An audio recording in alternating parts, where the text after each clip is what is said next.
John, we met you on our worst day of our lives. As it turns out, it was a blessing in disguise. Kathy remembers you telling her, we will need someone to take notes for us because we will not remember everything that's being said. Kathy thought to herself, why? We'll never forget. Someone just told us our son was no longer alive. You appeared in that very small room at Baylor Hospital to walk us through our new life. You knew what we needed before we could think of it. You guided us through impossible decisions. You were the face we saw when we had no clue what was next in the process. You were the person that made us feel comfortable on a day when we had no idea what was next. In the early hours of the morning of February 13th, 2021, you instructed us on the next steps of our journey, where to go, what was going to happen next, all while constantly asking us how we were doing at every turn. Kathy told you while we were staying in a hotel because we had lost power in the February 2021 storm that you were made for this job, that God knew exactly where you needed to be, here, with the families of fallen officers. You possess the experience, patience, and comfort for us when we were crying on numerous days. You were 100% right. We don't remember everything. We don't even remember how we got home from the coroner's office that morning. We can't imagine getting through those days without you. You knew everything that we needed to do, where we needed to be, and how to get the things done when we were out of our home for weeks. It was 10 days from the time we learned Mitchell had died until we laid him to rest at Restland. You were there every day for anything we needed and that shoulder for us to always be able to lean on. Our brains have a way of protecting our minds in an unexpected, traumatic death of our son. You, John, have a way of protecting and guiding mourning families to where we are today. Kathy and Tim Penton, parents of Mitchell Penton, end of watch 2/13/2021.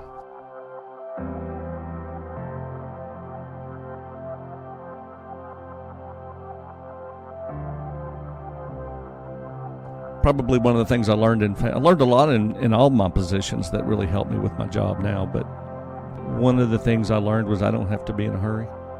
And so I'll tell my families at the hospital, we have one decision to make.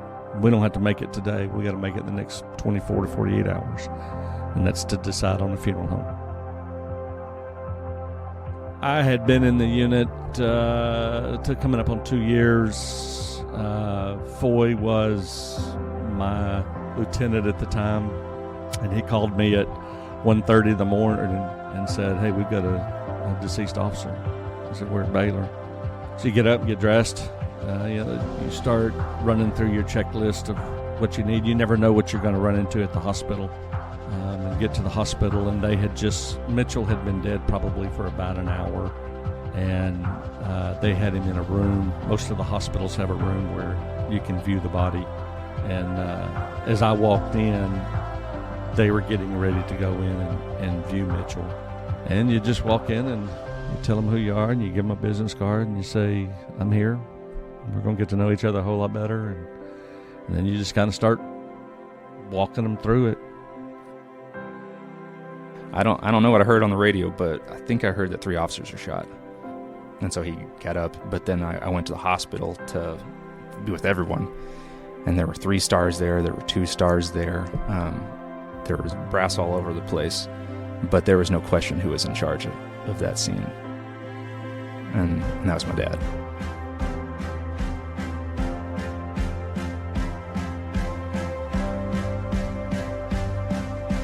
You're listening to the ATO Bridging the Divide podcast, brought to you by the Assist the Officer Foundation. Since 1999, the ATO has given assistance to the first responder community, and now we want to give them a platform to hear their incredible stories. We also want to hear the stories of the many people that support us. Our community is small, but it is strong. We have differences. We don't always agree, and we all make mistakes. But together we can grow, we can heal, And we can learn from those mistakes. and together we can bridge the divide.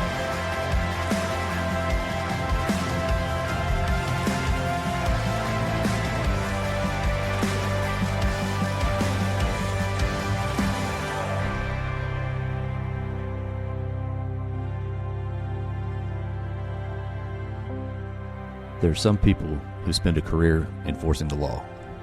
And then there are those who spend a lifetime serving people. For more than 40 years, he has worn the badge, not just as a symbol of authority, but as a commitment to help wherever he was needed. From patrolling the streets of Dallas to working cases as a detective and back again, his career has never been about titles or assignments. It has always been about people, about showing up, about doing the work that matters, no matter where it takes him. Ask anyone who knows him, and they won't start with his resume. They'll tell you he's a kind person, a helper, the kind of person who leans in when others step back, the kind who listens longer, stays later, and quietly carries burdens that aren't his to carry. After 30-plus years of helping victims, he now helps fellow officers. He stands with those transitioning out of the badge, guiding, retiring, and resigning officers through what comes next, and preparing them and their families for realities most people would rather avoid discussing. It's not glamorous work. It's not easy work, but it is deeply important work, and it takes someone with a true servant's heart to do it well. For the past 7 years, he has served in one of the most difficult and meaningful roles in the department, as the Family Services Officer. When tragedy strikes, when an officer is injured, falls ill, or passes away, he is there. Not just as a representative of the department, but as a steady presence in the middle of chaos and grief. He walks alongside families in their darkest moments, helping them navigate the unthinkable with compassion, dignity, and care. He also continues to support the families of honorably retired employees who have passed, ensuring that they are not forgotten.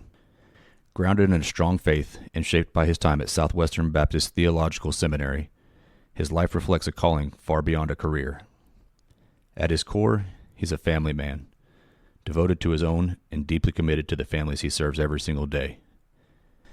Today we're honored to sit down with a man who has spent 4 decades not just protecting a community, but caring for it in its most vulnerable moments. Jon Lumbley, badge number 5230, welcome to the show. Thank you, sir. Now, you've said here that it's not Jonathan or John with an H, it's Jon. It's Jon, absolutely. What does that come from? So my mom was Cecilia, and my dad was Herschel, and so they didn't want their kids to have to spell long names. So they named my brother Lee, Lee, and I'm John, Jon. Well, makes sense to me. I wish I'd have thought of that. Put my kids at the front of the class.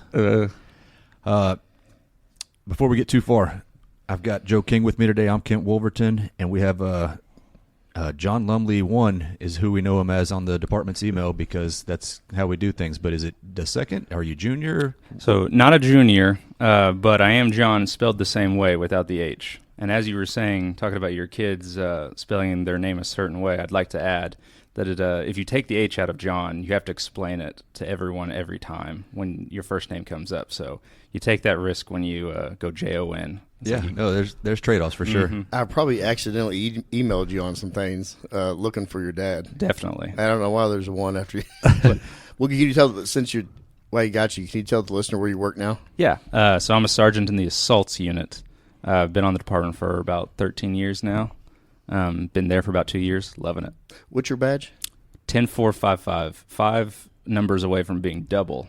Wow. 5230. My classmate actually had double his badge number. Nice. Where did you start? Southeast? Southeast, yes. Good man. Mm-hmm. Okay. Yeah, I think that's where you started too, isn't Absolutely. it? John Sr.?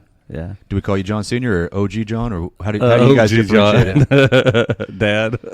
So you could probably call me JC because while my name is John, my middle name is Christopher, and my mom and dad decided to call me JC instead because if my mom was yelling Jon Lumbley, we had to know which one of us she was mad at. Yeah. So and it could be either, right? It could be. Yeah. So I go by JC.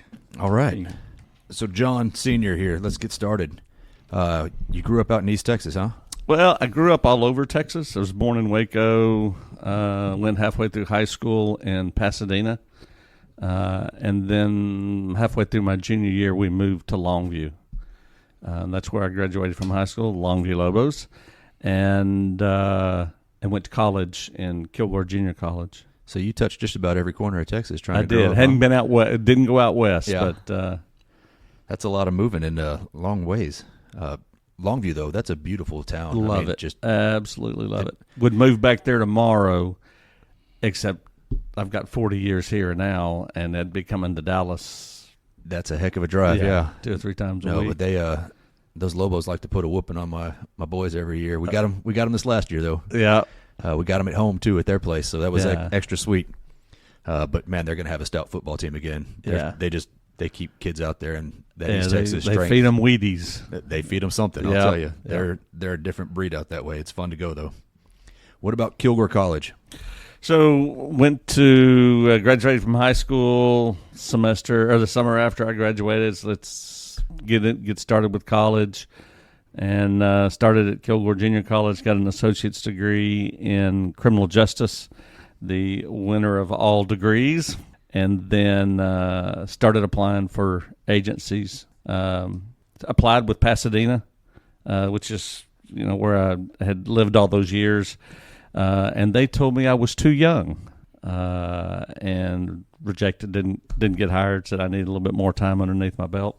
And right around that same time, I had applied with DPD, and they wanted me to quit my last semester of school and come on, just like they do now. You know? No, it's hurry up and get here, right? Yeah, So you hired on with Dallas at 20. Correct. And that was in 1985. correct. So that's 41 years now.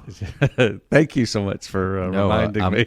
I went to public school, so you got to check my math, but I'm pretty sure that's 41 years of service. It'll be 41 in June. That is incredible. Have you found a drop dead date yet, or are you just going to stay until you get tired of it? Yes. October of 29 would get me to be 65, which would get me out of paying city insurance. Uh-huh. As long as I'm doing what I'm doing or having fun what I'm doing, I don't really have a date. All right. Well, we'd love to keep you around as long as you want to stay. Now, you mentioned in your bio here that, number one, you hired on at 20 years old. Were you 20 years old when you got out of the academy, or was that 21? I turned 21 my first night on the street. So you graduate, then you spend Monday and Tuesday in orientation, and then my first night was a Wednesday, the Tuesday night for Wednesday, and Les South was my first trainer on late nights. So they sent you straight to deep nights on your first rotation. I mean, Happy birthday. Happy birthday, Yeah. That's right. 21. And you mentioned that you were a little young and a little bit gullible for a few years out there in Yeah, Southeast. I grew up in a middle-class neighborhood in Pasadena and Longview. Graduated from high school, never had really had any major obstacles in my life. And so hiring on, I remember the first drunk person, like stupid drunk, I'd ever been around was when I was 14, and probably not another one till my first night on the streets. Yeah. So was Pasadena the only other place you looked at? Yeah. And why did you go with either Pasadena or Dallas?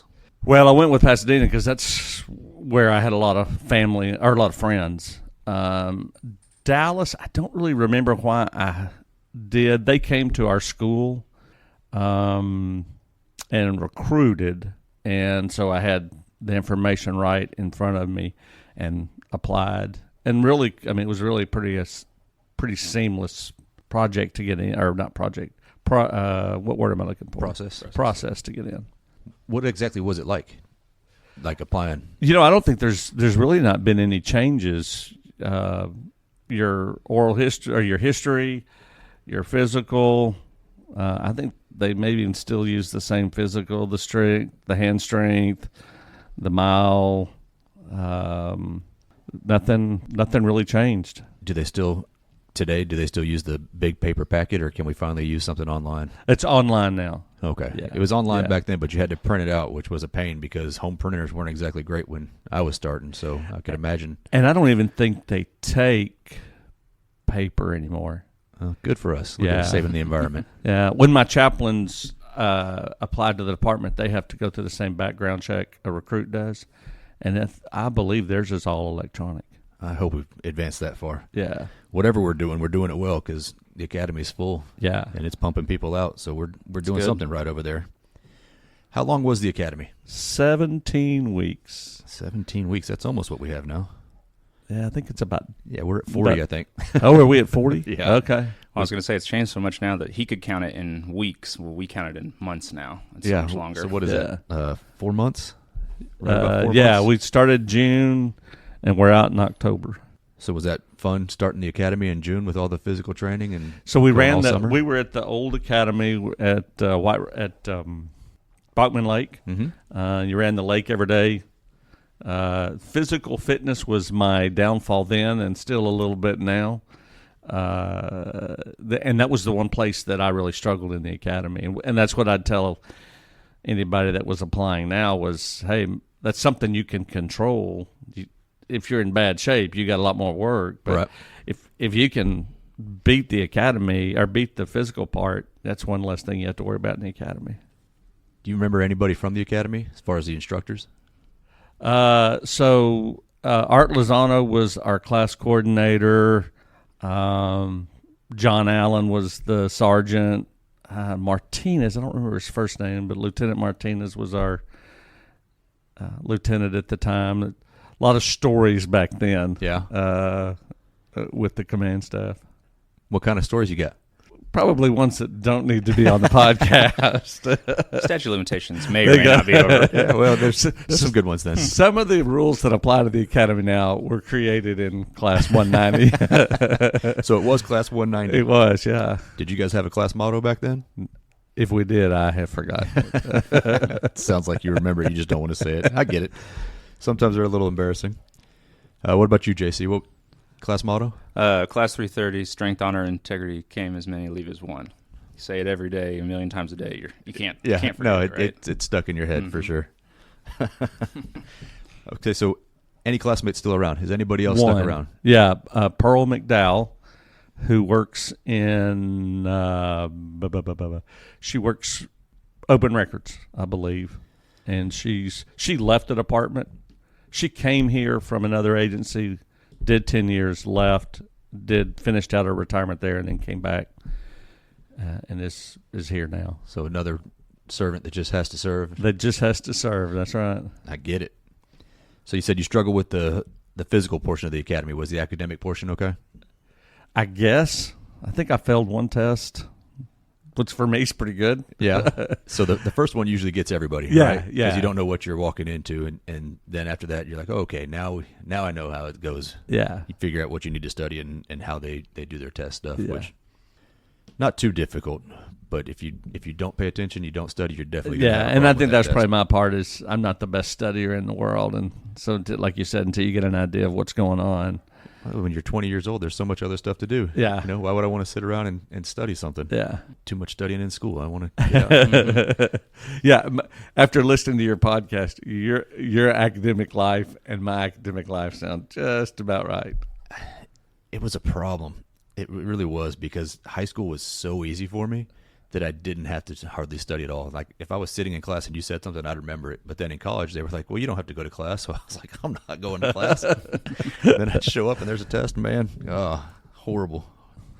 I kind of wish somebody kept a thumb on me, but at the same time, I really enjoyed the time that I had there. So Some lessons have to be learned the hard way. yeah, no, for sure. For sure. And I definitely learned them because, yeah, once you figure out how to study, it makes everything else super easy. You're married.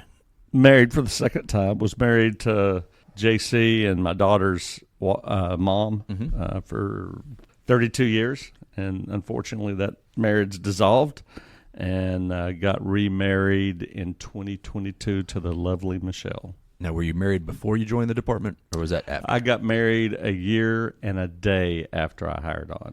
You really like flirting with that line there, huh? Birthdays and all sorts of stuff just line up for you. Now, you ended up studying at Southwestern Baptist Theological Seminary. Yeah. How did that come about? So, accepted Christ when I was 14, so I've been a Christian most of my life.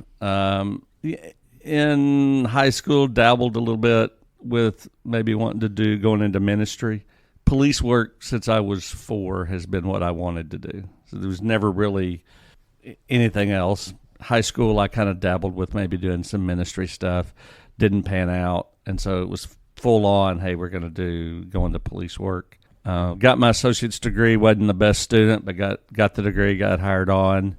And in 97, Chess Williams brought me up to family violence as a detective. And one of the great things working in family violence then was they said, we don't care what hours you work. You do your 8 hours. Come in early, go home, or come in early, come in late, just do your 8 hours. Well, that enabled me, we had 2 children at the time, and that enabled me to pick 1 or 2 days a week that I could go to class. There really wasn't a desire for me to get a degree in anything else. So stumbled onto Southwestern's website. They had the degree where you can put life applied hours towards it, and ended up in a degree in Christian education from Southwestern. And that'll come into play here a little bit, huh? Oh, yeah. Okay, Yeah. well, let's backtrack a little bit here. You graduated from the academy and sent to Southeast in 1985. What happened at Southeast? How'd you love it? So we graduated 39 in our academy class, and 2 out of that 39, they only gave you 3 on the wish list then. We didn't have North Central and we didn't have South Central. So out of the 5, you got to pick 3. And I picked Northeast, Central, and Northwest. And myself and one other person didn't get any of our 3 picks. And I remember Art Lozano, when we got our list, and you go over the wall and look, see where you're going. And Art said, "Well, where are you going?" And I said, "Southeast." And he did the cross over me and said, "Well, God bless you." So who else was there at Southeast when you got there? I was trying to think that the 2 I can think, or 3, a guy named J.R. Wilson, Nancy Webb, and Marta Gomez. J.R. left an apartment, and Marta became a PSO, and Nancy, of course, had 26 or 30 years when she left here. And what kind of reputation did Southeast have back then? Probably the same it has now. I think it was the same when you went to Southeast. Yeah, it was the same when I went there in 2013. It was God's country, and you were from Southeast or you weren't, and Southeast or any other substation. Oh, yeah. I remember telling my classmates and, people afterwards, you ain't real police if you didn't work at Southeast. Well, it's like how you asked the question, how'd you love it? Yeah. It's like, there's only one way, right? That's you right. either love it or you don't. That's right. And there's some people that just really don't like it there, and I understand it. It's not for everybody. But I think that's every patrol station. There's a little bit of needling, it gets under everybody else's skin when we talk about Southeast. So you gotta pour it on just a little bit extra for them. Mm-hmm. Even Chief kind of spoke about it the last time. He said I'm really getting sick of you Southeast guys, which lets us know it's working. That's right. In the 80s, what kind of work did you get into?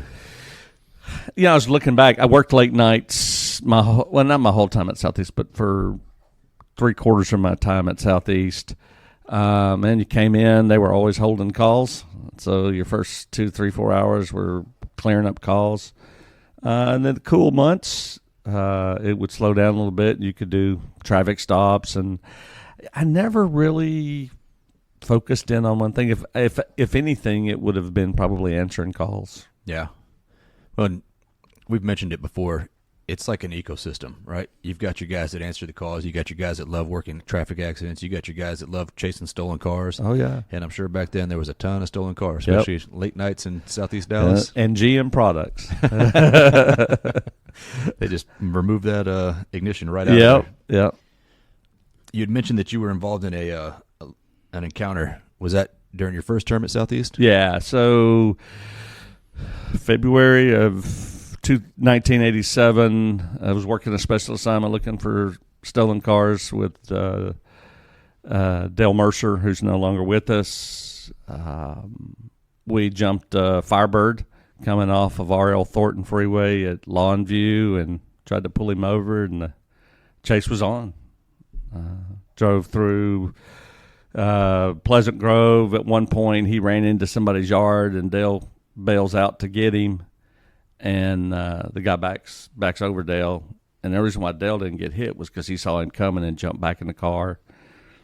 Chase continued on and went out to roughly 20 and Dowdy Ferry and got into some of those back roads. And by that time, 2 other officers had gotten involved in the chase, and they were lead car. And suspect pulled into a field that we didn't know was closed off, and we ended up closing it off. And the other 2 officers got out of the car and approached the car from behind. And Dale was trying to run across, because we knew he was going to bail. It was a stolen car, right? Right. And so Dale cut across the front of him, and the guy hit Dale.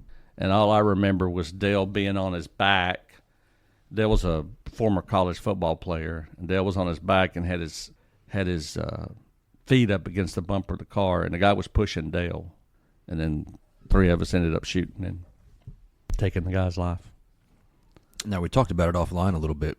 Dale had been knocked down, right? He fell down in front of the car. Correct, yeah. And then he had his feet up on the bumper of the car, and the car was still pushing him backwards. Correct.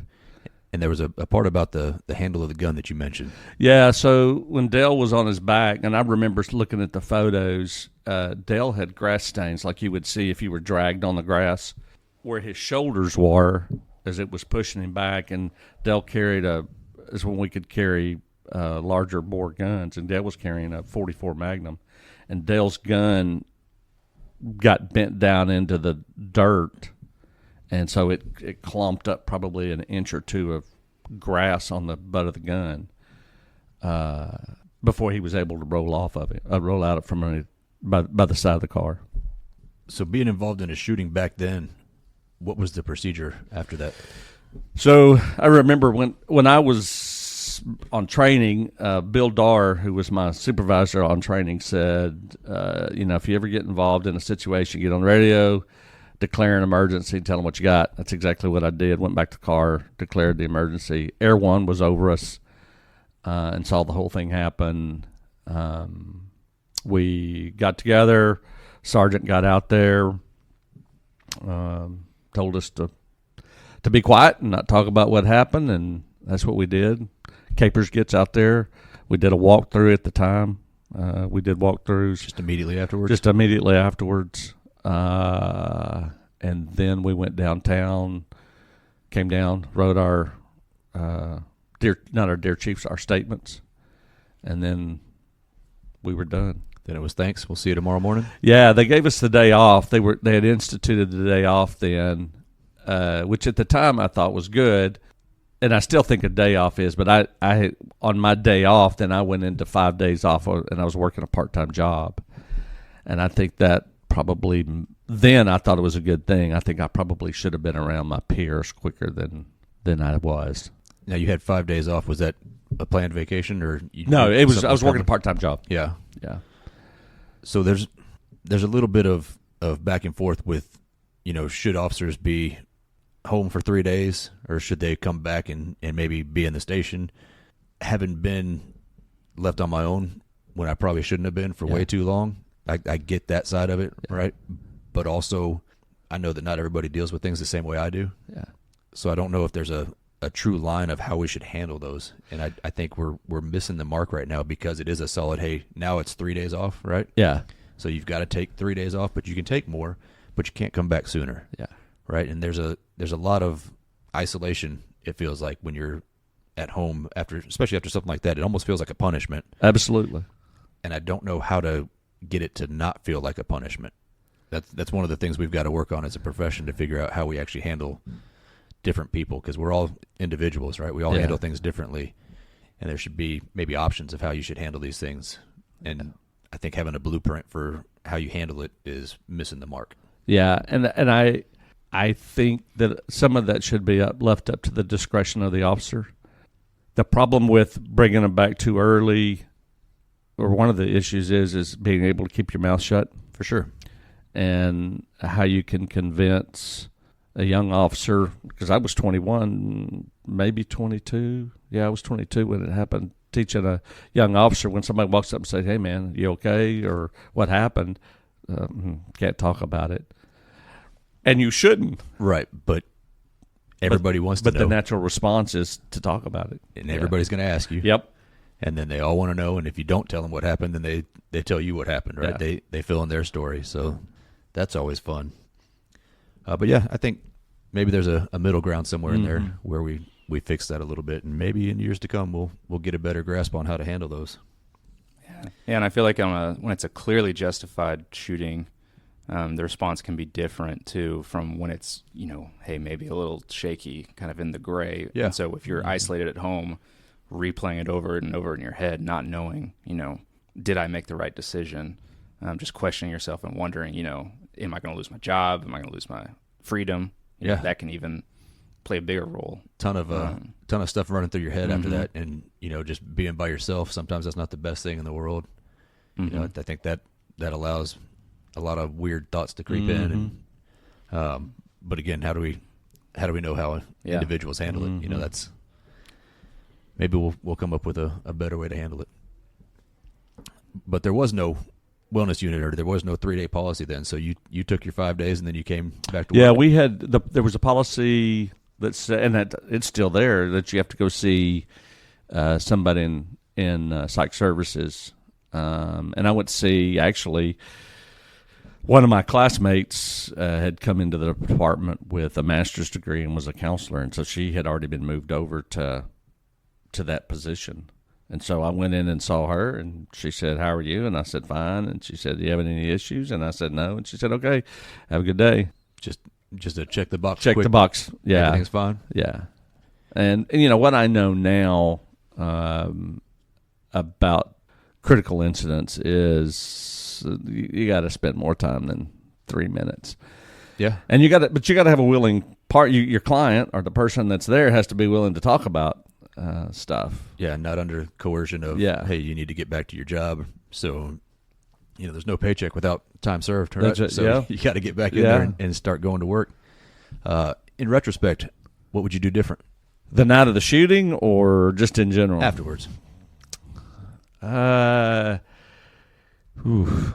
don't know. That's a good question. So our shooting was in the midst of a pretty tough political time in Dallas. That's weird. Yeah.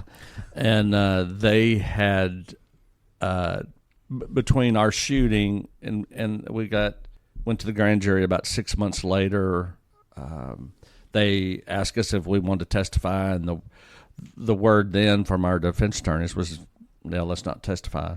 And about, we knew the grand jury was meeting. We came into work one night, and the chief was there. The deputy chief, Ray Hawkins, was there. And he said, which didn't happen on late nights. Yeah, they usually don't show up too often. Usually don't show up. And he said, guys, we need to go have dinner. So we jumped in the car and went up to the Waffle House there at Jim Miller and 30. Classing it up. What else is open, right? He sat down and he said, we were with our lieutenant, and he sat down with the three of us. He said, "Guys, I think y'all are fixing to get indicted." Yeah, pass the syrup. Yeah, what do you say? You're a brand new officer trying to figure things out. Yeah, and they hit you with you looks like you're going to be indicted. Yeah, and listening to your story brought back all those memories. Sounds like almost the same ordeal. And so they sent us home. It was nice of them. They sent us home on an administrative day. And after having talked to our counsel, he said, "Well, maybe you ought to testify." So we went in and testified, and they've tied to indict. I think out of 12, you got to have 9 to indict. Like 2 of them were out, and 1 or 2 of them said no bill. So it tied. But a tie goes to the defendant, so we were no billed. And then around our shooting and after our shooting, lots of controversial shootings at a Collins. And so about 2 years later, they put together a congressional hearing and brought some guy from D.C. and the DPD's killing people left and right. And so they sent it to the grand jury a second time. And we went and testified a second time. But it was 100% no bill on that one. So a little sense of relief after that. Did you feel like you were better prepared the second time? Yes and no. I was better prepared because I knew what to expect. Right. I was also better prepared to know what the consequences would be. Yeah, that doesn't help. Yeah. That definitely doesn't help. What was the time difference between the first grand jury meeting and the second one? Probably a year, maybe 2. Yeah, and I don't know if it was the second. I think it was probably just the shooting, but it may have been the second grand jury. Really, for lack of a better term, effed with me. Yeah. And I got to where, so then we didn't have, PS wouldn't come do dusting on vehicles, or, if you had a burglary or something. This little sidelight. And so if somebody got assigned to it, and I was junior man in my sector, so guess who got assigned to it? And I remember now knowing it was part of the process, but I remember getting angry going to those calls and having to process other people's stuff. And I remember going to burglary calls and just being enraged by somebody's getting their house burglarized and I'm having to deal with it. And I needed a break out of patrol. Yeah. And I got it. Was able to go over to the park unit and spend 6 months just kind of decompressing. But it really messed with me. So again, that's a little look into how it affects people differently, right? And the burglary calls and the fingerprinting didn't have anything to do. Nothing. But somehow that's where your anger would manifest, right? And that's how you were dealing with that. It's interesting how the brain does weird things like that. And nobody picked up on it. Yeah. Well, were you aware at that time? Did you think maybe this is what's going on, or were you just like, I can't stand this? I couldn't put A and B together, but I could certainly see that post-shooting there were issues in my life that I didn't understand why I was doing them. How did you ever come to figure that part out? So over the course of my career, I've done some mental health stuff, CICM trained, so I've done a lot of debriefings, taken lots of classes, in-service classes, and just kind of figured out, hey, that's why I was so freaking mad at everybody. So it's weird to me sometimes how everybody sits through the same classes usually, right? Or even if it's one of those one-off classes that you get to go to, and you sit there and you're internalizing it, and you're starting to say, okay, well, that makes sense to me. What are the chances that you signed up for that class and that it reaches out to you and it touches you?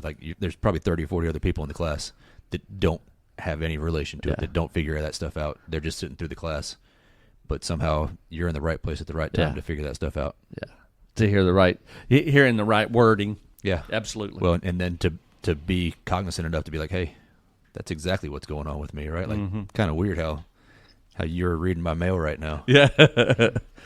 So you went from Southeast Patrol, you got a 6-month stay over at the parks, and then came back, spent about 6 months, maybe a year in deployment, and then the senior corporal rank came about, and it forced. They had to start making decisions about if you were a PO, if you were going to stay in a non-PO position. So they sent me back to the streets, and I got promoted off the first written test after the original promotions. Is that when you went to youth? Yeah, I did. You had to do a year in patrol, and then I went to youth in mid-91. How did youth look at that time? So it looked totally different than we have now. We had a runaway squad. We had detectives out the wazoo. We had probably 8 detectives on. So we had 2 watches. We had 8 detectives on my watch, and then 2 or 3 runaway detectives. So you had 15 or 20 detectives, 2 sergeants, a lieutenant over just youth operations. They don't have that now. No. It's amazing how we used to staff the bureaus back then. Oh, yeah. But there's also been a huge rise in just 911 calls, right? The police are called for everything, even the people that swear they'll never call the police. As soon as something happens, they end up calling the police. And in the city of Dallas, if you call 911, you're pretty much going to get a police response. It doesn't matter if it necessarily needs one. You're probably going to get one. Yeah. That's one of the arguments we have, is that we respond to way too much stuff that is not a police issue, but it's another thing we need to fix. For sure. 50s are a thing of the past now. Yeah. Bizarre. I mean, working Southeast Third Watch, I didn't really understand what that was either. It was, shove as much food in your face as you can, as fast as you can, and get back to work. So what is it about youth that's different than most other divisions? When I went through, so we handled prisoners. We filed all the cases on the department. with the exception of things like murder, in family stuff. If a kid did it, we would file it. So it's quite a bit of paperwork. We were using direct entry at the time, so you had to type out your prosecution reports. The thing that helped me with working in operations was we had great latitude in what we could get involved in. And so my sergeant, Tim Gargani, would say, hey, if you want to learn how to do X, Y, and Z, go to it. And so I would go up to capers, and they would sit down with me and let me take statements, let me interview suspects. So it was a whole lot more time to learn the job in a much less stressful environment. Because guys in capers, JC will tell you, man, they get hammered with those cases, and you just had a lot more time to be able to investigate cases. Well, especially in the early 90s when all the Jamaican drug wars were going on. I mean, it was capers and as a whole was underwater. Yeah. Got any cases that stand out? You know, I was looking, made a few notes. I worked a murder. A child was sitting in his den on Culver Street, and somebody walked by the house and shot into the house and killed the kid. Kid ended up dying a day or two later, died that night. And we had gotten involved in it, and at the time, homicide said, well, it's yours. And so Nick Earwood and I started working on it, and interviewed what we thought was the suspect, and it wasn't. So we kept digging and ultimately found the suspect and put him in jail, and he took a conviction. That's the only murder I've ever worked. But I worked a murder, worked a legitimate kidnapping out of Parkland Hospital. Lady walked in and Took a baby, and that's where I learned I didn't work with other federal agencies very often, but we called the FBI, and they had 14, 17 detectives at the hospital within 2 hours. And we jumped in a car and drove out to East Texas and got some information on the suspect and ended up getting the baby. Somebody, I think in Shreveport, a girl came home and said, hey, look at my new baby. And there was no relation. It wasn't like a family deal. Wow. No. And if I remember right, it was a juvenile. She was like 16 or 17. And she walks into the house and says, Mom, look at my baby. She clearly didn't know the adoption process. No. You just go pick one out you like at the hospital? Yeah, at That's the not how it hospital. works? Yeah. Was that a long day at work? It was a long day at work. That was one of those 24-hour time card or overtime cards in one day. Yeah. No one gets to go home till the baby's Till found. the baby, yeah. Mm-hmm. Oh, that's Down just those. chilling. When you think about it. Oh, yeah. As a new parent, Uh-huh. even with a second or third kid, you really don't know what the procedure is, and all of a sudden your baby is gone from the hospital. Yeah. Like, how did that happen? Yeah. And, every time I walk into a hospital now, I'm fixing to have my third grandchild, yes. And I'm looking at who has access, and do you have to be buzzed in, and what's the code word? And so a random case in Parkland Hospital has affected you this much later. Oh, right? yeah. It's crazy how those things frame your life. Yeah. Well, back then, though, there were a lot of illegal adoptions that went on, and the security now, though, they have so many different protocols for kids. So many layers. Yeah, but still, you can't have enough. Yeah. Well, and, if you're doing something illegal, you're probably not going through most of the security checkpoints anyway. You're trying to do whatever you can. Yeah, it's not the gun law. You can have the tightest gun laws in the country, but if people want to carry a gun, they're not supposed to. They're going to carry a gun. Mm-hmm. So you left youth and went back to Southeast for a few more years. Went back, trained a little bit. I had a supervisor. I had 3 years of experience in youth ops. I knew a little bit about what I was doing, and we had a new supervisor that walked in, and I assume was trying to make sweet with this young lady that came up there with a question. And she was asking me the question, and he stepped in and said, you don't know what you're talking about. I'll take care of this. I'm not working for you anymore. And went back to patrol and spent year and a half, 2 years. By then, I had enough seniority that I had at least one weekend night off, which helped. Was that on third watch? Late nights. Okay. Late nights. And they had gotten themselves in a pickle people-wise, and they were short of people up in youth ops, and somebody called and said, hey, do you want to come back? And I said, yeah, I'll come back. And went back to youth ops for just a little bit of time before I went to family violence. What was that like working late nights with kids at home? Fine for me. I don't Mom remember would, it. yeah, you don't remember I was it. asleep the whole time. We made it work. That's why I chose late nights, was because I could go to work at 10 o'clock at night. The kids already in bed. My wife would get up, take the kids to school in the morning, and my responsibility was pick them up in the afternoons. So that usually sounds like a great plan until you're about 2 years into deep nights, and your eyes burned constantly, and you can't remember which day it is because you worked the day before for the next day. Oh yeah, had court. Yeah, anything that comes out of schedule just completely throws a wrench in, and you.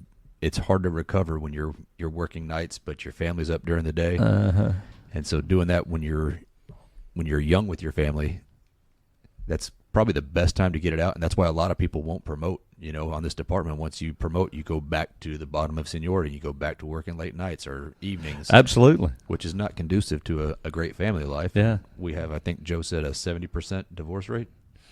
Yeah, it's pushing it, 70%, and that's in general. If you go to the specialty units like narcotics and vice, where they're dealing with even more so of an underbelly, there's 98, 99%. Very high. Yeah. I don't think I like those numbers. Says the guy in narcotics. Well, I don't do any of the cool stuff in narcotics. I just clock in and clock out. Well, when I hired on, and I've said this before on here, that people would say you're not a real cop unless you've had 2 divorces, which, it's nothing we should celebrate. Absolutely. I mean, absolutely, because that tears a lot of lives apart. Yeah. So you wonder at a certain point, is it the personality that is brought into police work, or is it the police work and the culture of everything that changes you while you're here? Because I think it's both. I don't think anybody gets into this job and gets out unchanged. It's just a weird lifestyle that you go through, and all of a sudden, I think we all started this job to help people. That's probably what we wrote on our essays to get in, and then you learn that you really don't like some people. Yeah. Mm-hmm. Yeah. There's a lot of people that they make it really hard to help them. Yeah. Mm-hmm. And they're usually the ones that they're calling the most often. So, but also there's officers that are in that same boat. Of course. Yeah. They may not be doing crack or whatever it is down the street corner, but they're doing everything they can to screw up their lives. Yep. And I'm pointing the finger at myself. I'm not saying I'm above You're any actually of that. pointing your finger at me, but I'm Do you think your experiences as a detective changed the way you worked as a police officer? Absolutely. Yeah. How did that help? Oh, you pay so much more attention to the reports. Well, you know what's needed. You know what's needed. You know how to talk to people. One of the things that fascinated me as a detective in youth ops is nobody was necessarily angry at me. Whereas 3 o'clock in the morning at Southeast, I show up on a call, everybody's angry at you. Yeah, patrol officer in uniform gets the brunt of the anger, and it's never really their fault, right? Yeah. We don't choose to just come knock on your door in the middle of the night. It's usually because somebody called or something really bad's already happened. So yeah, it's kind of nice when you get out of uniform and people look at you as the savior. And I think if you just put on a shirt and tie, everyone thinks you know what you're talking about all of a sudden. So they treat you a little bit differently than they do if you're wearing a uniform. Yeah. Or if you walk fast and shuffle papers, you look like you're busy. Brian Faulkner taught me, who's a retired detective, taught me never leave your desk without something in your hands. He said if you have something in your hands, nobody will ever ask you to do anything. I always have my phone ready to put it up to my ear when I see somebody coming. I don't want to talk to them. Just it works every time. Give them the one finger. Yeah. That's right. Like, yes, one Mr. minute. President. Yes, Mr. President. Yes. Yes, Mr. President. Family violence. You ended up going to family violence from patrol the second time. How did that one work out? Excellent. Loved family violence. Enjoyed the work. Became a passion. Still is today. You give me a good family. I was talking with a family last week about some domestic violence issues going on in the home. What was it that you just enjoyed about that? I think it's one of the places on the department where it was the first place on the department where I felt appreciated for the work that I did from the community. There's a lot of victims that may not want us involved in their lives, but there are a fair number of them that do want us. And for somebody to say thank you and I appreciate your work was very rewarding for me. Was it as busy then as it is now? Probably busier. Probably not as many levels of bureaucracy that they have now. Yeah, there's different forms, and obviously the filing of cases. There's and a lot more different. evidence that have to be uploaded. Digital. Yeah.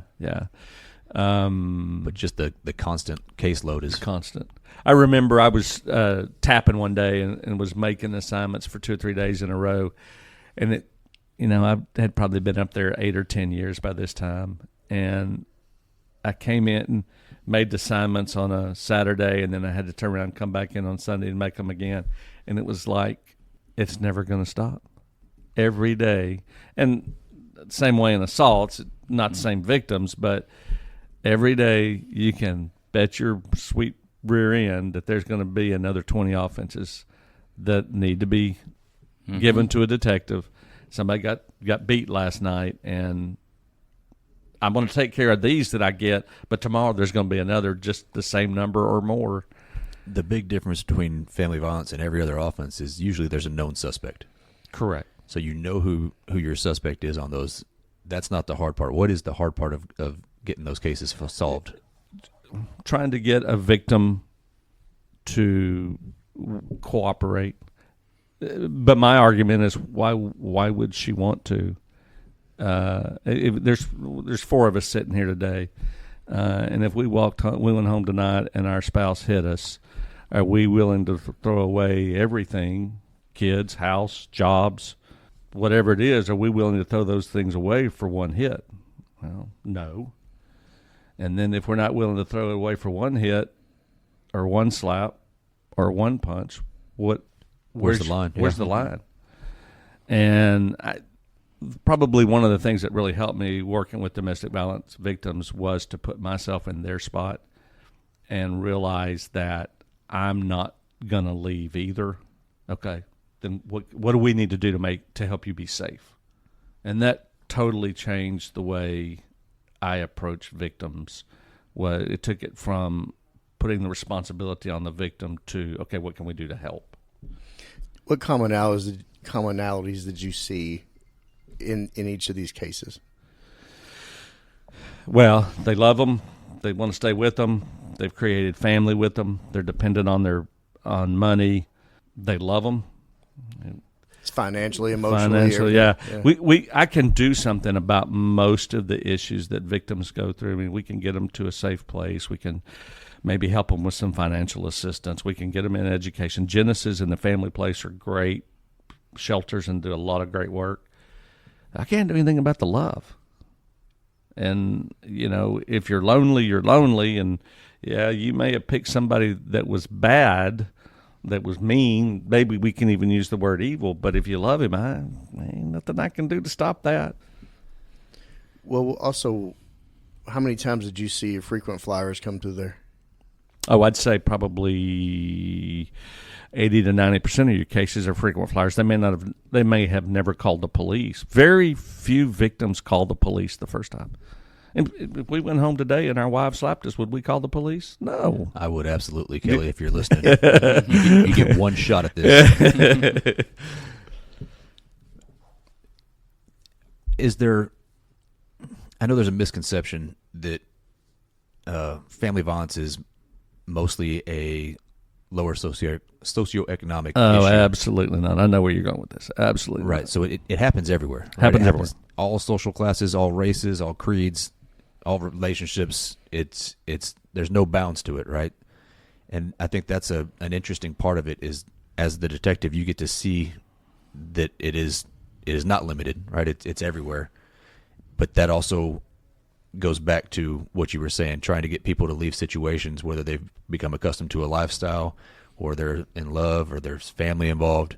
That makes it a really difficult position to solve that, because you see what's happening. You've seen this play out before, where it starts with, you said, one hit, and then it gets worse, and then it progresses, and hopefully it doesn't go to the very end before you can intervene or convince them to get a little bit of help. When we first started doing the lethality, they had a master's level student that was doing the research on it. I mean, statistically, there was no difference in race or monetary that was brought into the home. The difference was the ability to do something about it. So if you live in a home with good structure, you have a safe place to go if things get bad, you have a physician you can go see, then calling the police may not happen. But if you're lower socioeconomic, you don't have a safe place to go, you don't have any food, you don't have diapers, then your resource to stop the violence is to pick up the phone and call the police. Why did you leave family violence? So I had I'd spent enough time there that it was starting to work on my mind a little bit. Had a few run-ins with supervisors, and it was time for a change. I think that a lot of detectives don't realize that they're being affected at the level that they are. Yeah, and it's comforting knowing that you actually realized it. And we're like, okay. I probably need to get a different perspective here and just see some different things for a while. But it's easy to stay where you're at when you're comfortable. Oh, yeah. Especially when you've got the freedom of, being the detective, and there's not really the same restrictions for taking time off, and you work at your own pace. A lot of stuff goes on with being a detective, and to go back to patrol, again, we hear it a lot, I'll just go back to patrol, but patrol's a different beast than it used to be. Yeah. So sometimes when you get used to that, going back to patrol, it could be refreshing, but it could also, here we go again. Well, there's a lot of people that I hear that a lot too. They say, "Well, I'll leave or I'll go back to patrol." Well, who are you really punishing? Yeah. You want to go back, and you think the department's gonna Need you to grief come back. grief counseling? Yeah. Because of that, I mean, really. Yeah. The department doesn't. They need somebody to answer the calls. Right. Yeah. We've been in business since 1881. Two things. One is my very first trainer, Les South, told me, when you get tired of doing everything else on the department, go back to patrol, because it's why we all became police. Yeah. That's a good line. That's a good line, and it has served me well. The second thing is I had stayed up to date on most of the things that were happening in patrol. So it took me about a week to get acclimated to the car, and then I went, when I left family violence, I went to Southwest for the first time. And really the hardest transition for me was geography. Police work was the same. It was just learning the geography. And when I went back, we didn't have body cameras, and we did have in-car cameras and that stuff. Those all came about in the 5 years I was there. I remember how big of a deal that was whenever, because at Southeast, you would only, the cars that actually had the dash cams, those were the last cars that would be given out.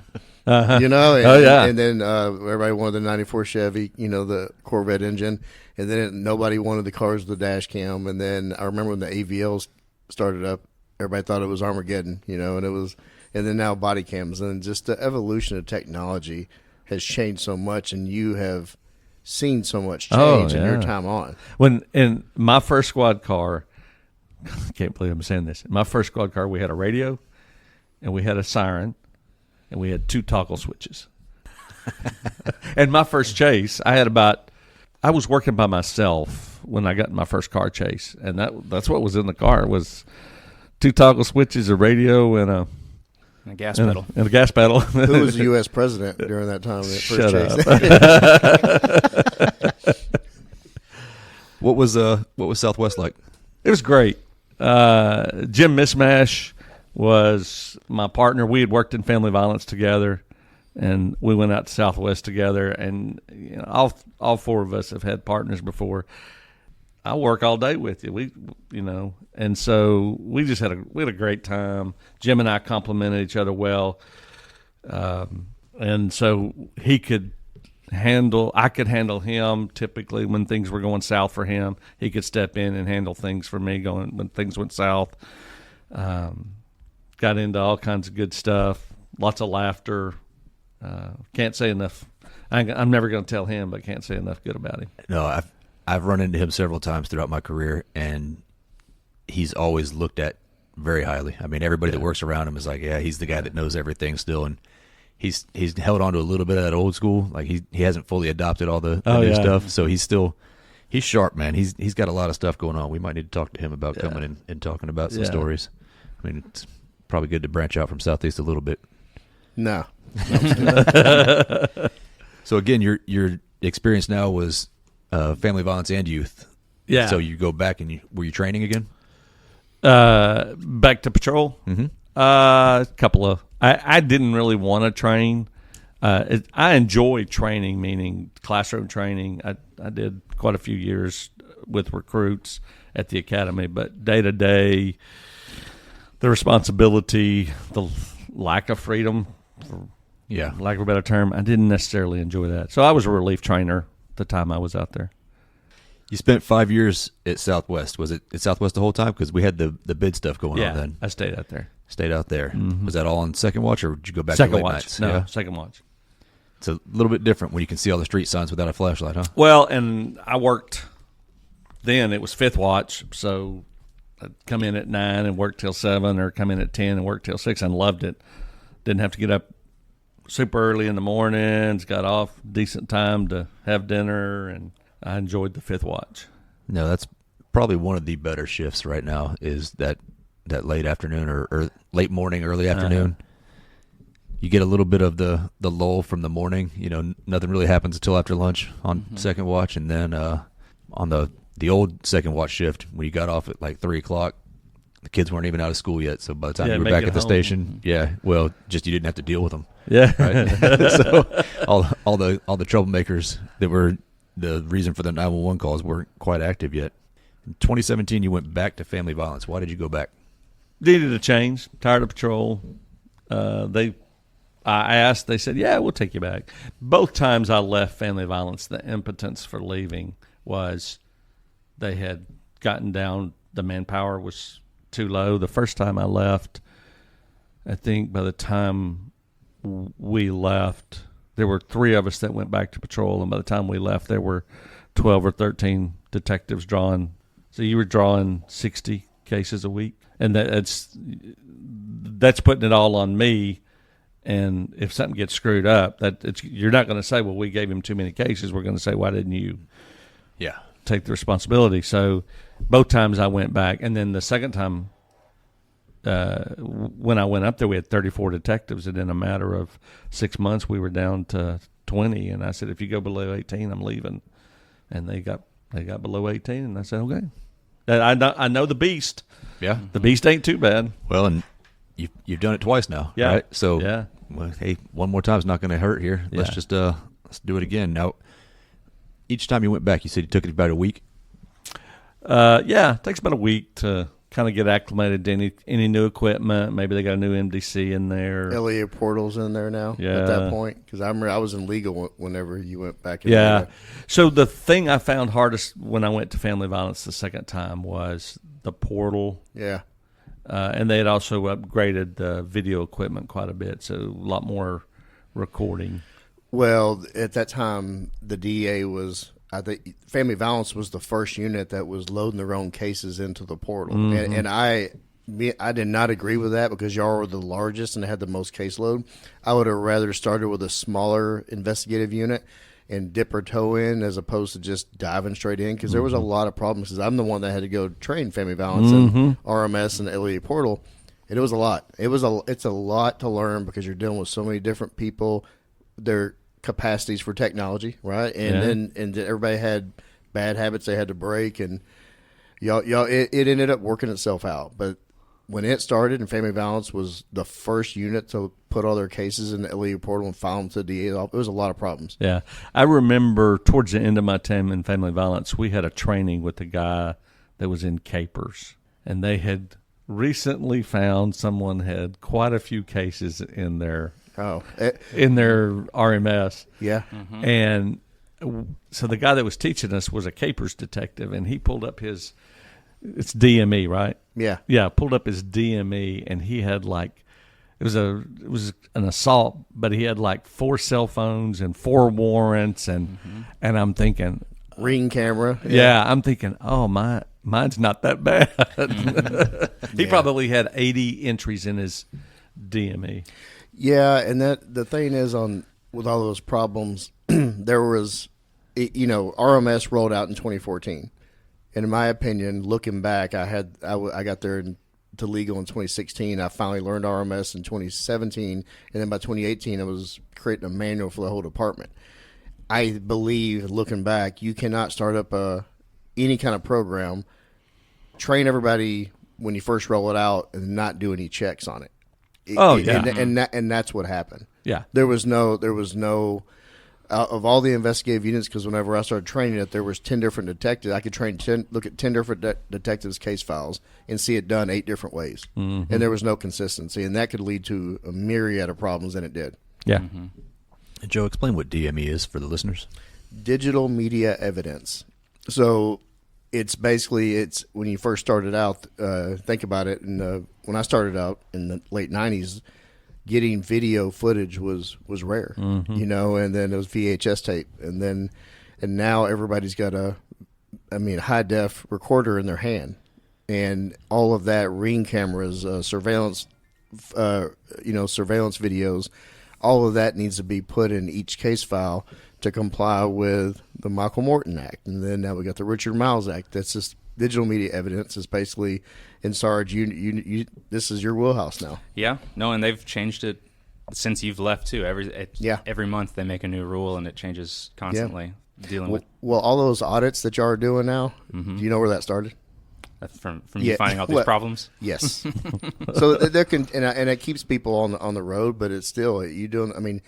It's like catching water with a net, though. Really, when you're handling that much evidence, and it's better. It's way better than what it was. And these audits, I know, have caught several mistakes before they turn into a bigger problem. Mm-hmm. So. Yeah, and just the different programs kind of don't talk to each other. No, the portal doesn't talk to RMS, which doesn't talk to CAD. Evidence.com, yeah, so and it's... You miss a box, you didn't click yes or no, it totally changes, it throws everything off. Yeah, and then you have the DA on you for... Because you're hiding evidence. Right. Obviously, yeah. Do you have any cases from family violence that stand out? Anyone good stories? I got a case one day on a terroristic threat, and it was of an elderly lady, and the suspect was her son, and they had written him a ticket for a terroristic threat. You can't do that. And she was in her 80s, and in the offense report they noted a threat. So that's not right. So I decided I'd go by the house, check on her. Everything's going to be okay.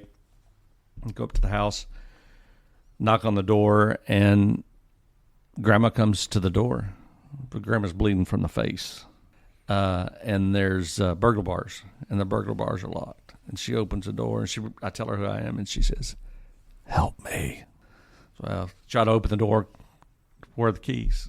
Well, he's here, and he's got them in the other room. Well, is he awake or asleep? Well, he's asleep. Well, great. What are we going to do now? And called patrol, and patrol comes out, and we end up calling the fire department, just getting ready to rip the doors off the hinges to get her out, and he wakes up. And he walks into the den where the door's open, and there's 3 or 4 of us, and we draw down on him, but what are you going to do? And fortunately for us, he said, "I'll open the door," and he opened the door, and we took him into custody. So we prosecuted him, filed on him for injury to the elderly. She bruised up pretty bad, and she died before we could get it to trial. She didn't die from her injuries, but she just died. And think back on what all she had gone through, and that was her only family was her son. What made you go check on her? So I learned when I was in youth operations that when you get that twitch, something just doesn't look right, to listen to that.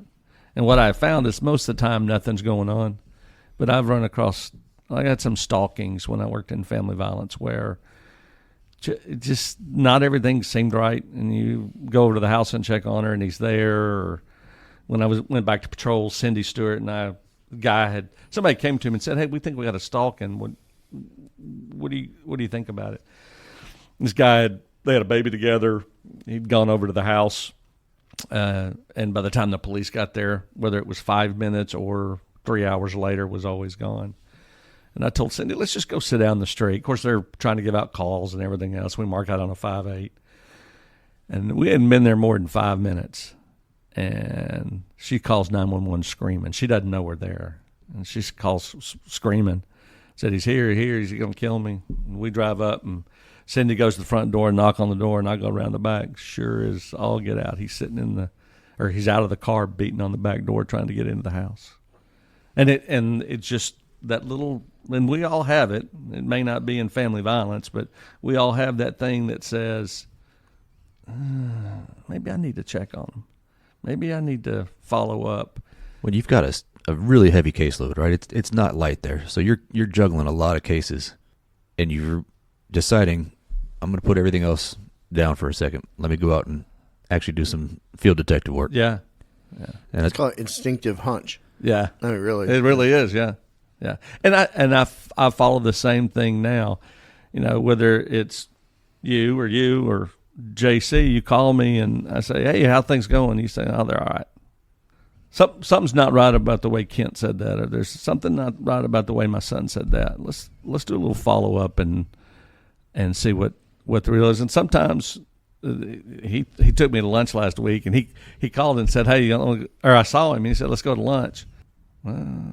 Something's not right. Got bad news. Yeah, you don't know what it's going to be. They have called and said, "Let's go to lunch," and oh, by the way, you're going to be a grandfather. So they've done that to me. Every time I go to lunch and I don't have a grandchild to give him, he gets upset. Yeah. I need to see that baby. Better get on it. But just following the hunch. And I follow the hunch in a different way now in my job. Let's talk about what you do now. Yeah. What's your new role? So in 2019, I left patrol. I'm the family services officer for the department. Explain that, please. Yeah, which means I work with employees and their families that are seriously ill, injured, or die. Also work with our retirees if we get the opportunity, when they're seriously ill and pass away.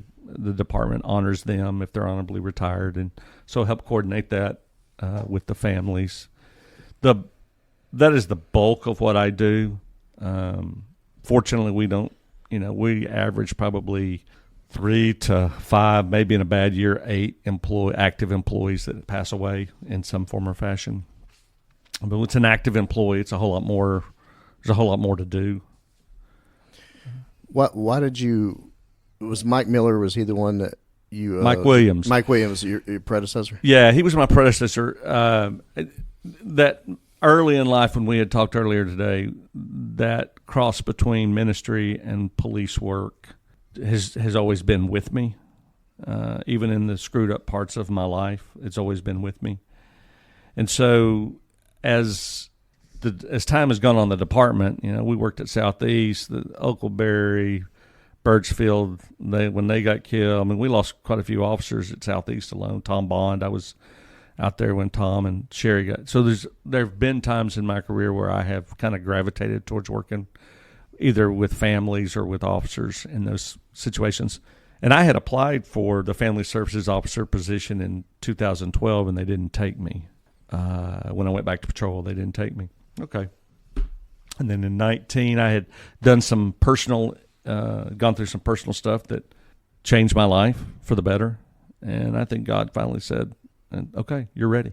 Walked into the position. I had done enough of it that I knew pretty much what I was doing. Mike brought me along. I worked with Mike for about 7 months before he retired.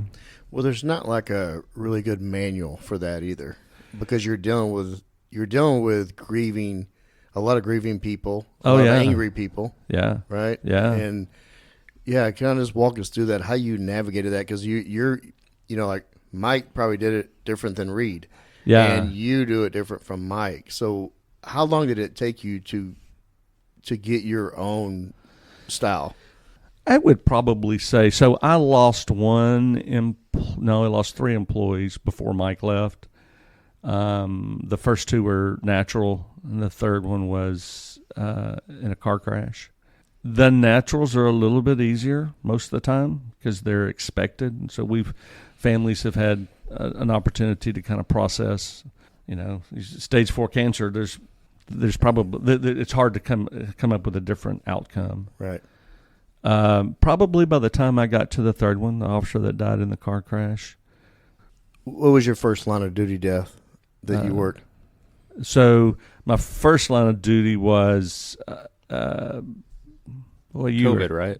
Pargus? No, it was Bronk McCoy, and his was not. It was the first COVID death we had, and it was not the first. It was my first death, but it was not a trauma death. My first trauma death was Mitchell Penn. Can you walk us through that? Because we've had on Tim and Kathy are close to us and close to the ATO, and also we told their story on this show. And actually, after every episode, I can expect a text from Tim or Kathy with critiquing the episode, and I always greatly appreciate it. But can you walk us through how that was for you?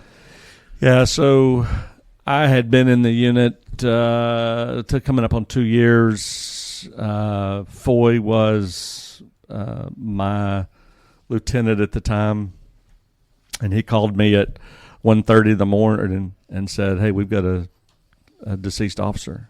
I said, "We're at Baylor." So you get up and get dressed. You start running through your checklist of what you need. You never know what you're going to run into at the hospital. And get to the hospital, and Mitchell had been dead probably for about an hour, and they had him in a room. Most of the hospitals have a room where you can view the body.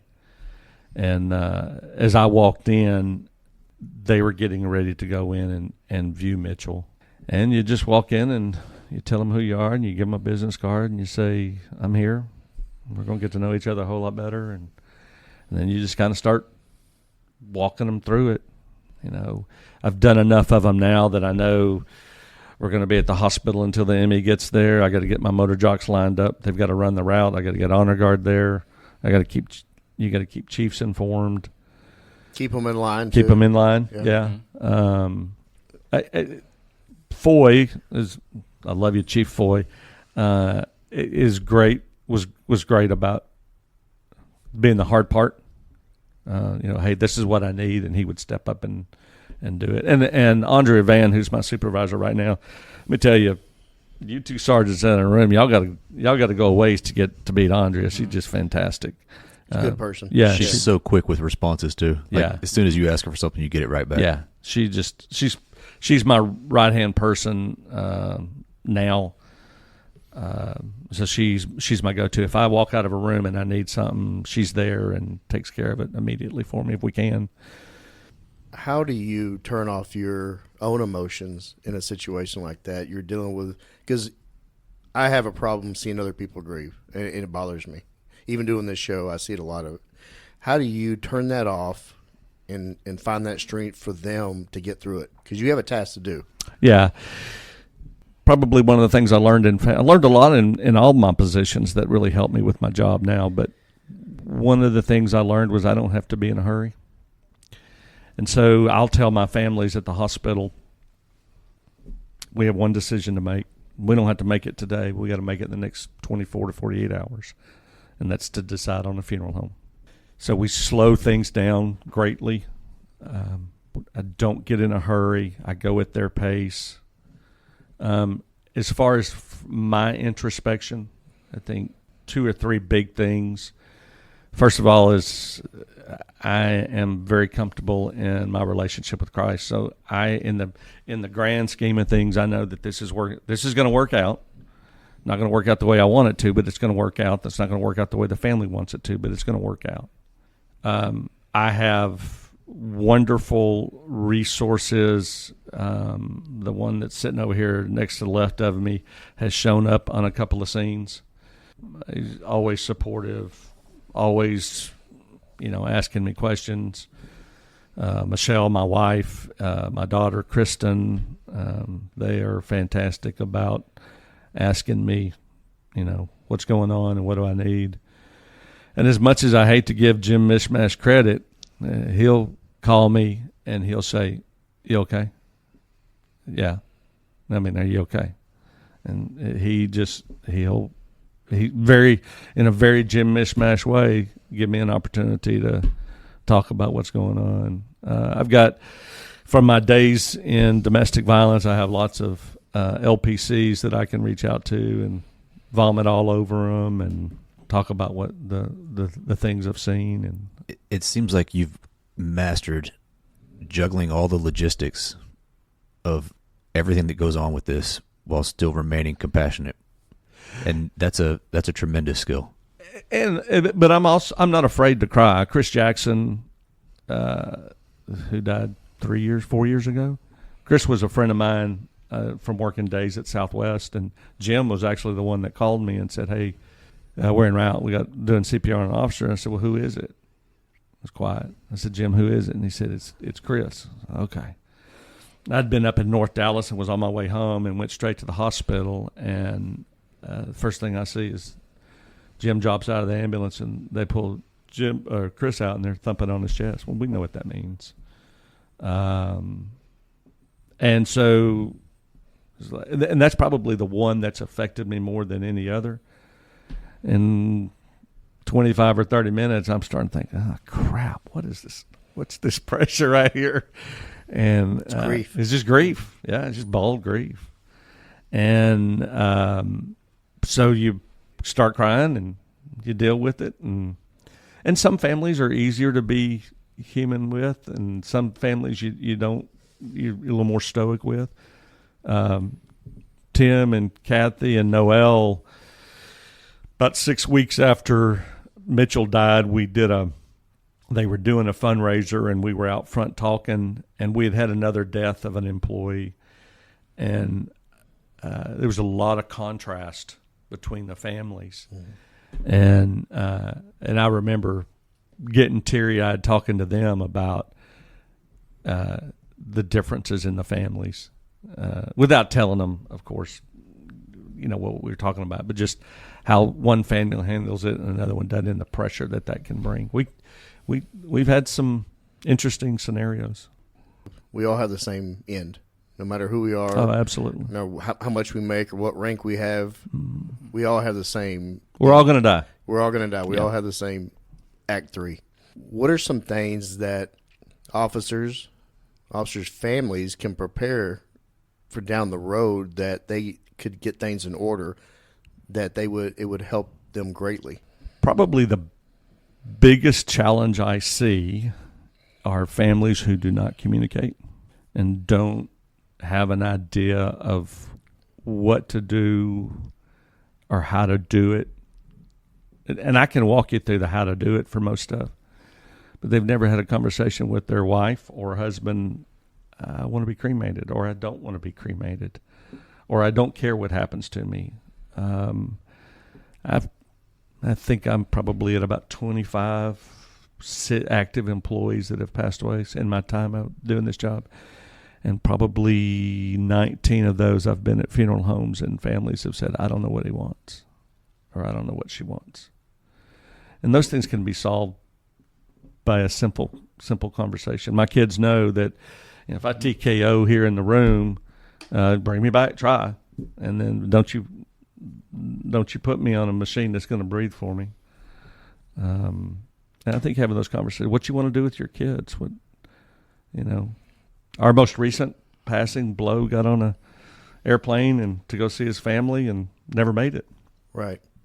So have those conversations. And also do the small things, update your Oh yeah, yeah. We're not even talking about that. Yeah, if we want to talk about that, yeah, wills. Yes. DPA beneficiary form, banks.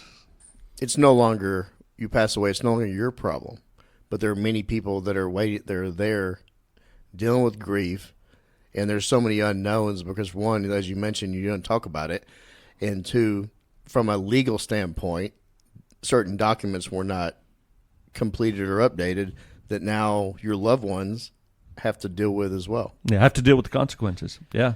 Yeah, we've seen employees not fill out documents that were a $100,000 piece of paper, and they chose not to fill out the paper. You know, I could tell you from the Assist the Officer Foundation side, and also knowing so many people, the DPA, that of all the heartache on top of heartache, that not updating your forms and changing beneficiaries has caused a lot of people you care a lot about. Yeah. There's been cases out there that, you know, an ex-wife that you hadn't been married to for years is the last beneficiary. Yeah. I was we had an officer that passed away and had created a child with another person. They'd lived together for 5 or 10 years.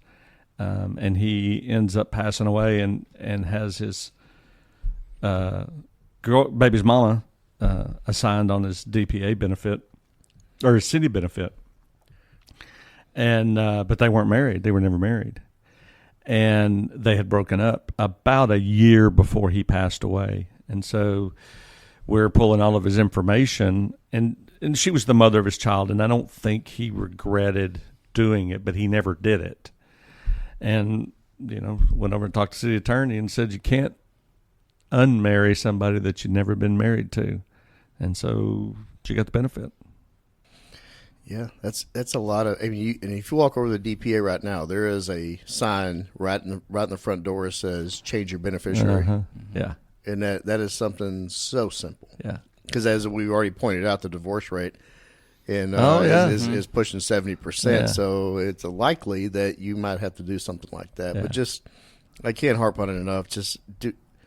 You know, when we're all gone, we're gone, and everybody around us is going to be grieving and trying to pick up the pieces and moving forward. Let's make it a little easier on them to pick up those pieces so you're not dealing with such grief and heartache and fighting and ruining relationships that are left behind. And I'll tell you my experience with the families who have it together, it is so much.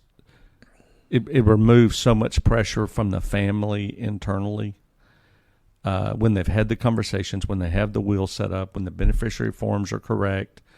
It's one of the things about Mitchell was Mitchell had spent a little bit of time in our unit as a pre-hire, and Rose, one of our ladies that worked in the office, harped on him about it.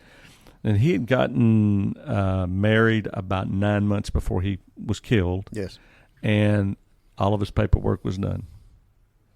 And he was a 2-year officer. Yeah. But it just made it so much smoother for the Pentons. And I think that's something our department, because that's some education that it really doesn't cost us any money to put out. Yeah. We need, you know what I mean, to do that.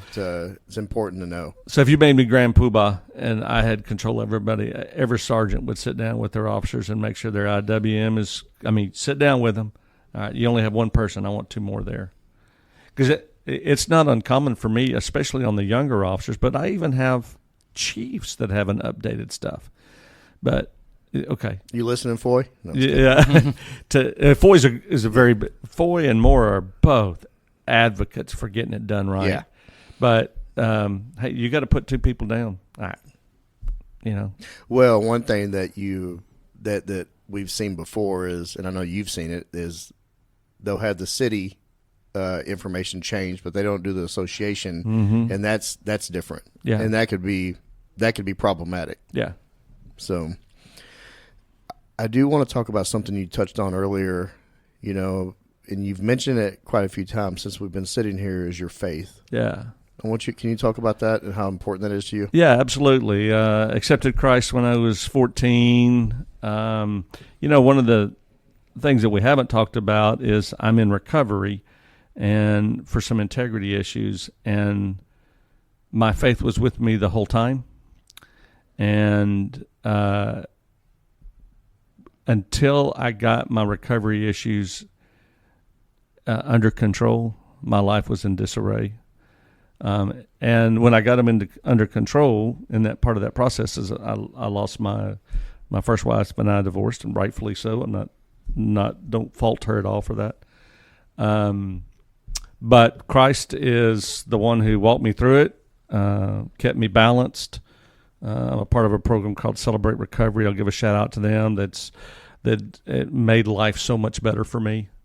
And that's what I carry when I'm dealing with families, is that I know, for me personally, I know where I'm going when I die, and I want to be able to share that with people if they're willing to listen.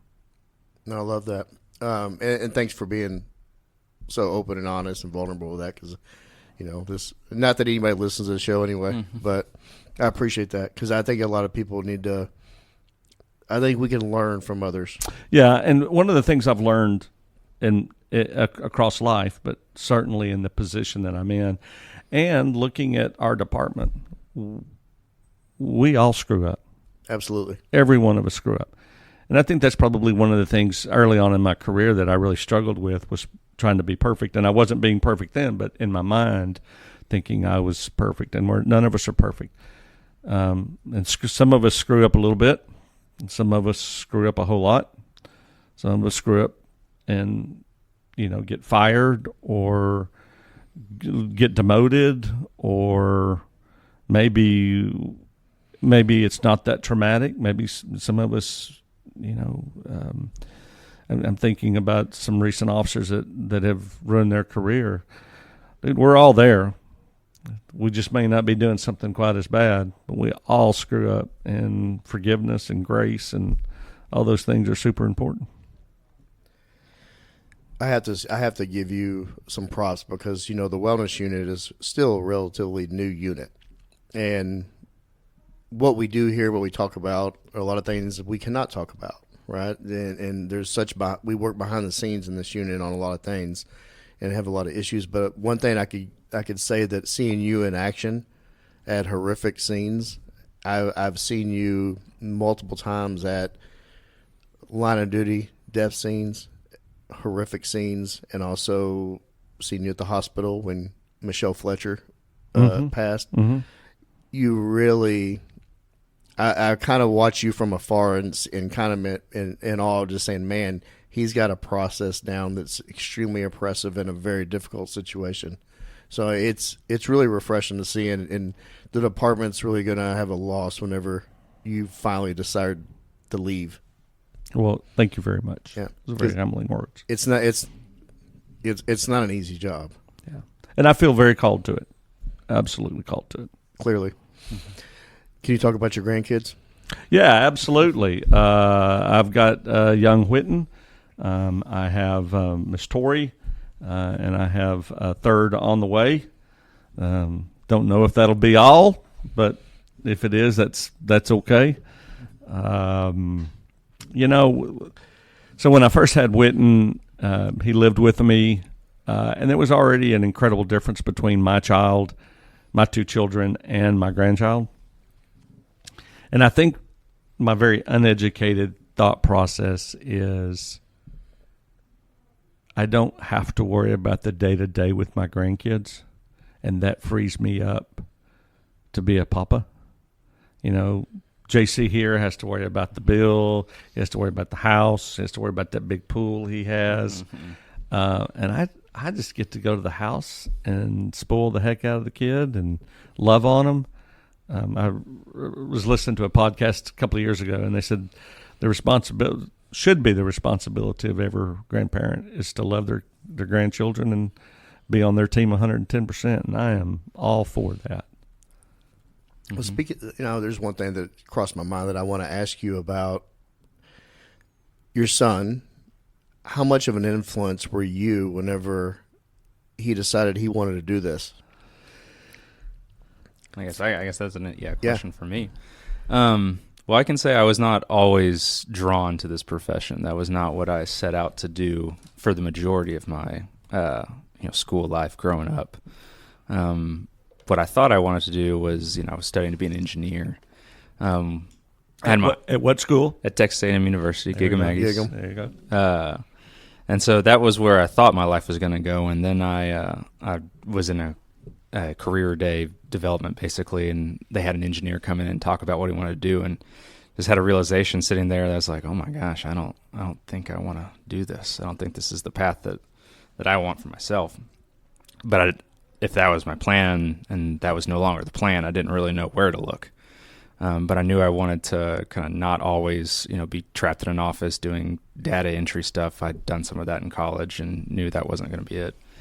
But I knew I wanted to do something active and enjoy going to work every day. And for most of what I remember of my dad's career was the family violence years. He was in youth and, Southeast and all that, but from what I remember was the family violence years. And I always remember he always went to work with a positive attitude. Every complaint that you can have about this job, and there are several, he never vocalized them to me. So I never was under the impression that this job had any downsides. It was all fun. And so I shielded you from that. So when I finally, had decided, hey, I think this is something that I want to, explore, I nervously brought it up to him, my mom, because I knew my mom probably wouldn't be too keen on me doing it, and also I was going to this great university where I was going to be an engineer, and you don't have to have a engineering degree to be a police officer. So am I gonna have to leave school basically to pursue this career instead of essentially wasting money, quote unquote. Mm-hmm. So I was nervous about that, and I was nervous on the reaction in general. But he had a very positive reaction. He hinted that I should be a firefighter. Looking back on it, probably should have pushed a little bit harder, maybe. Or yeah, I don't know if you have a strong enough mustache to join them. But ever since I got the job, I had a similar experience he did, where it was just, I had a very, and knowing what I know now, a very sheltered life. I had good parents who treated me well, got onto me when I deserved it, gave me all the tools to be successful in life. So if I failed, it's on me, not on them, because they did their job. Sure. So when I came into the, police work and got to see, people who weren't as fortunate as me, it was like he described earlier in the podcast, it was eye-opening, and there was a learning curve there of trying to understand this. But since I got into it, I've, developed my own path, but there have been many a times where I get on a call or get to, I get in the middle of something. I'm like, oh no, I don't know what to do next, but it's 3:00 in the morning and I don't know what to do. Well, I know who will answer my phone if I call. And so, he's had many questions at 3:00 in the morning on, some things that weren't even necessarily, major, but just, hey, I don't know what to do, Dad. And he just walks me through it. And it's been great. I've never felt like I've been alone on this department. So I've always, even if I screw up in the worst of ways, I know that there is one person that will never leave me. And that's you. That's right. So I've been doing this for 13 years now, and I don't see an end in sight. I still enjoy coming to work every day, love who I work with, and it's been great. And then I guess to piggyback kind of off of what you were saying, I'm kind of monologuing now, but you'd mentioned at scenes, seeing him work. Yeah. I'd say, I've seen him work before. He's always been kind of, the authority figure in my life for a long portion of it. But he always kind of knew what to do in moments of crisis. And now I've been on longer. But when we went to Burks's, his shooting, I was working at the time. Actually, we happened to be listening to the radio in the office when it happened. And so I ended up calling you and letting you know, hey, me up. I don't know what I heard on the radio, but I think I heard that 3 officers are shot. And so he got up, but then I went to the hospital to, be with everyone. And there were 3 stars there. There were 2 stars there. There was brass all over the place, but there was no question who was in charge of that scene. And that was my dad. And you could see him work. He's, like you said, he's got a job to do, but people are listening to him. And it's because he knows what he's doing, and he's managing the emotional, the practical, the procedure of it all, but also having to manage all of us. And I personally didn't know Burks, but there were a lot of officers there that did.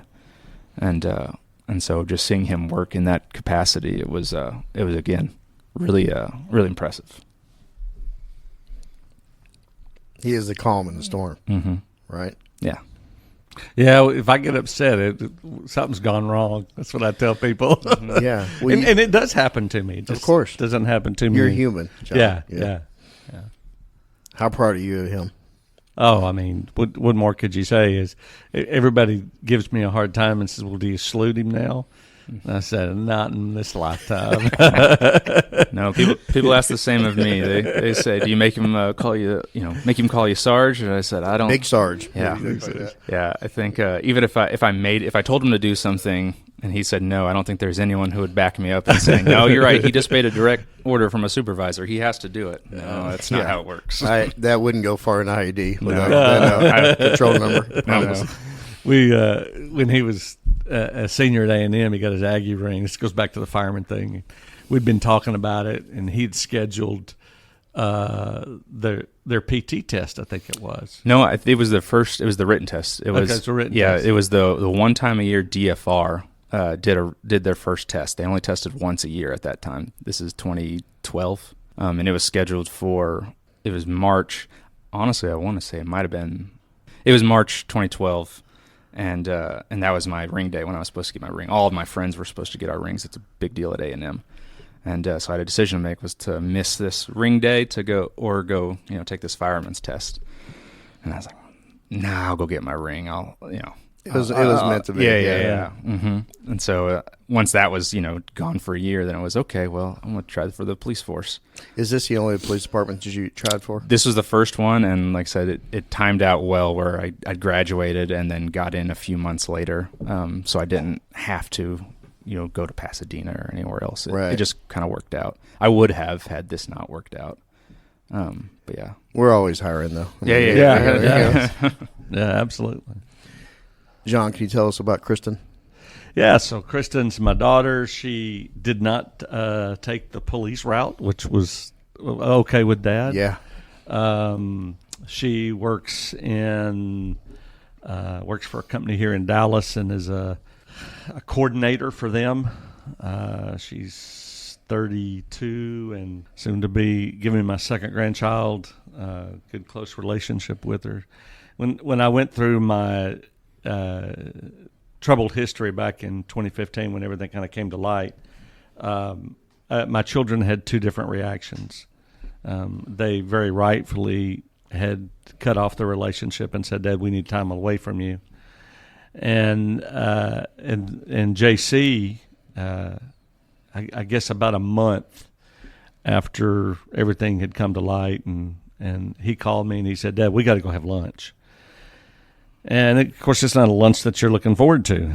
And went and had lunch with him. And, one of the things he said to me that has stuck with me was, Dad, you've always been there for me. I'll always be there for you. And when you've screwed your life up like I had and, lost my marriage, those words were huge. And then my daughter's reaction was anger, but she didn't talk about it. And it wasn't until probably a year later, she and I were on a trip to Colorado, and so it was just her and I in the car.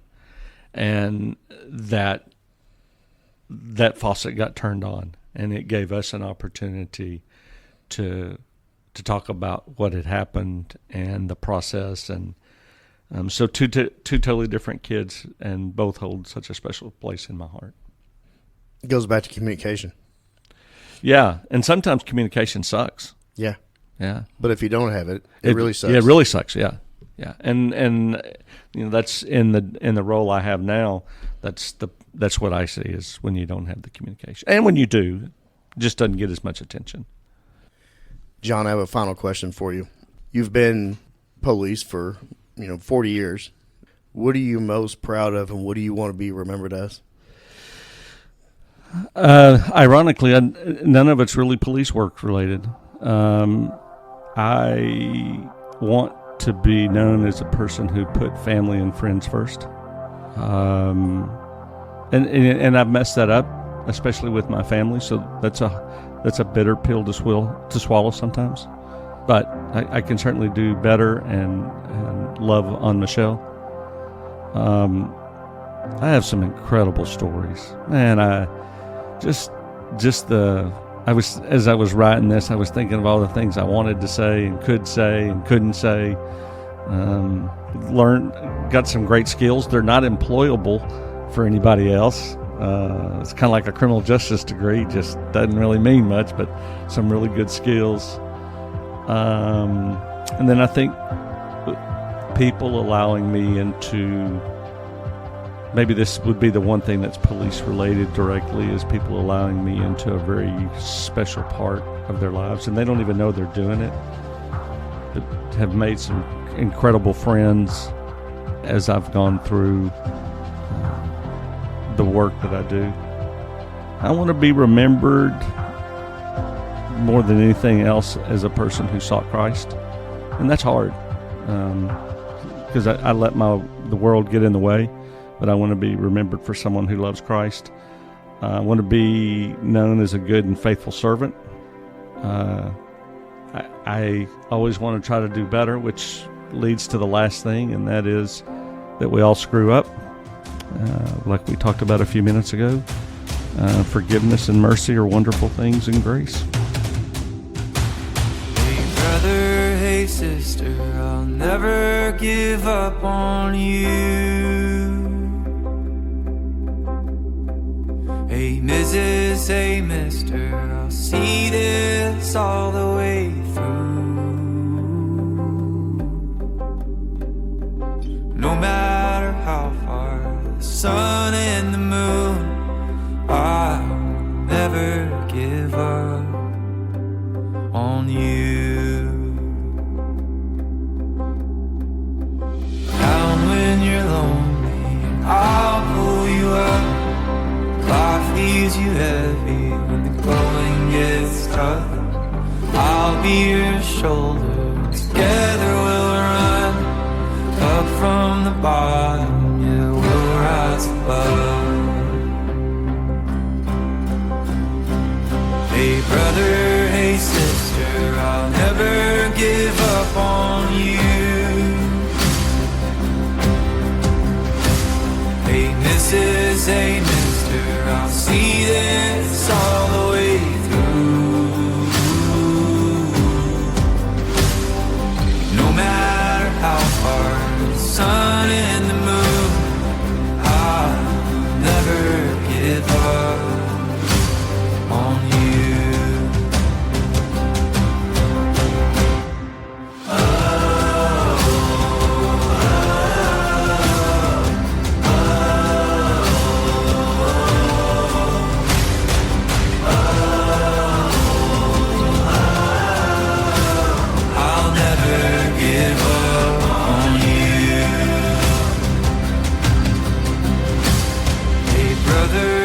Sister, I'll never give up on you. Hey Mrs., hey Mister, I'll see this all the way through. No matter how far, for the gold and the blue, I'll never give up.